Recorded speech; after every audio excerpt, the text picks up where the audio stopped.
For those that didn't know, Reels ads are now 60 plus seconds long. When you create a UGC concept that's being launched on Meta's feed, so Instagram or Facebook, if it is a native appearing UGC concept, it has a chance to perform on Instagram Reels the same way what's made for TikTok can perform on other platforms. The rule applies to content that's made to appear native to social media and essentially TikTok-y. UGC has seen a major transformation over the years, and now it's literally inspired by TikTok. And I say this as a UGC creator of many, many years. UGC has completely evolved over time. It used to not be TikTok-y or native. It was really testimonial based. And so it's really cool to see this transformation. And because of this transformation over the years, it's literally inspired by TikTok, like I said. So the next time that you create a UGC concept that's sized for feed, so say 1x1 or 4x5, you can offer to resize it to 9x16 at an added cost to relaunch on Instagram Reels to see which format performs best. So that's something just to keep in mind. What I like to recommend is whenever you create one concept for your client that is going to be launched as an advertisement, a really easy way to inflate your costs, but also enhance the likelihood of good performance for your ads is to do two things. One, you should always create a UGC concept with multiple alternate hooks, because at the end of the day,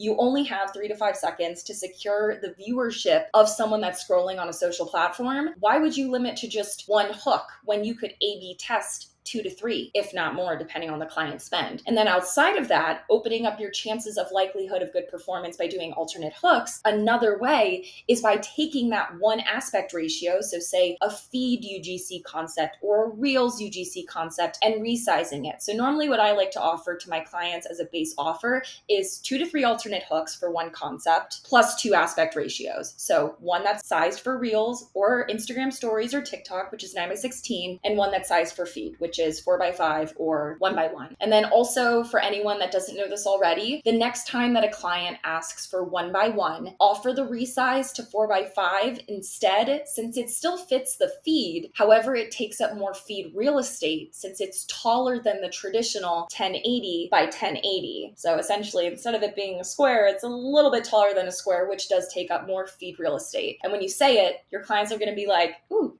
they're smart. That's one of the many things that clients will appreciate is, a strategy-driven, analytical, creative. And then again, that's where you can also charge more. But while we're on the topic of ads being able to go past the 60-second marker on Reels, I'm sure anyone listening to this has heard something along the lines of, your UGC shouldn't be more than blank seconds in length. I've said it before, and I'll say it again. You can spot a green marketer from an experienced marketer by their one-size-fits-all statements. I say this confidently as someone that has had dozens and dozens of clients who've had historical top performers range anywhere from 60 seconds in length upwards to 15, wait for it, minutes in length. Yes, you heard me correctly, 15 minutes. Even on the opposite end of the spectrum, I feel like we've looked at top performers in the agency world, and some of them will be like 3 seconds, and it was made on, very hastily, but it performed really well, and it was only, it was extremely short, not even enough time for a hook, and it still worked really well. Yep.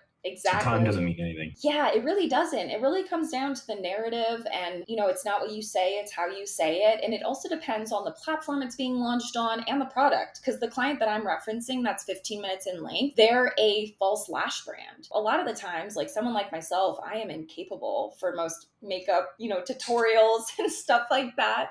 But this became one of their historical top performers, and that was really because, I think of the people that they're targeting, and it's like essentially the junior MUA wannabes who are just like, if I could learn to put falsies on my lashes, that would make my day. Keep that in mind. Again, Reels ads are now 60 plus seconds long. This happened late Q4, early Q1. There are always so many trends taking place along with platform updates that it's so hard to keep up with, changes that are taking place. So funny enough, my team and I at the company I work full time, we learned about this a month ago. We were like, you're kidding, right? We've met with the meta reps how many times since then, and they didn't tell us. I guess they just assumed assume that we knew. We're like, okay, so that happens like end of December, early January, and it's April.